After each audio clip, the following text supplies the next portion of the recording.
Dumper ચાલકે બાઇકને ટક્કર મારતા બાઇક સવાર યુવાનનું કમકમાટી ભર્યું મોત નીપજ્યું હતું। ત્યારે લોકોએ ડમ્પર ચાલકને ઝડપી પાડી પોલીસને હવાલે કર્યો હતો। ભરૂચના ભોલાવના રહેણાંક વિસ્તાર પાસેથી મોટા વાહનો પણ બેફામ દોડતા હોય છે। આવા જ એક ડમ્પર ચાલકે ત્યાંથી પસાર થતા એક બાઇક ચાલકને અડફેટમાં લેતા બાઇક ચાલક ધડાકા સાથે નીચે પટકાયો હતો, જેમાં બાઇક સવાર યુવાનનું માથું ફાટી જતા ગંભીર ઈજાઓ થતા તેનું ઘટના સ્થળ પર જ કમકમાટી ભર્યું મોત નીપજ્યું હતું। ત્યારે અકસ્માતને પગલે આસપાસના લોકો દોડી આવ્યા હતા અને અકસ્માત સર્જનાર ડમ્પર ચાલકને ઝડપી લઈ પોલીસને હવાલે કર્યો હતો। અકસ્માત અંગે સી ડિવિઝન પોલીસે તપાસ હાથ ધરી મૃતકની ઓળખ કરવા સાથે પોસ્ટમોર્ટમ સહિતની કાયદેસરની કાર્યવાહી હાથ ધરી હતી।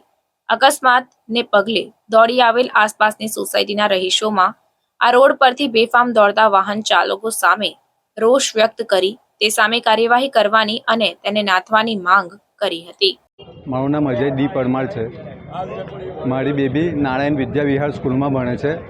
હું એક્ટિવા પર સ્કૂલે લેવા અને મૂકવા આવું છે, પણ ખરેખર ડંફળિયાવાળાઓથી બીક લાગે છે। એકદમ આવા સિંગલ રસ્તાઓ પર બી બેફામ ચાલે છે સાહેબ।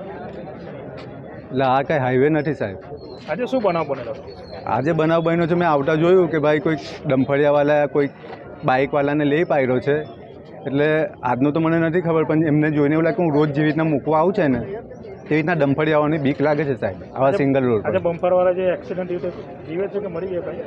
આ જે ભાઈ થયું છે તો એક્સપાયર થઈ ગયા છે, આ તમારી સામે જ છે સાહેબ।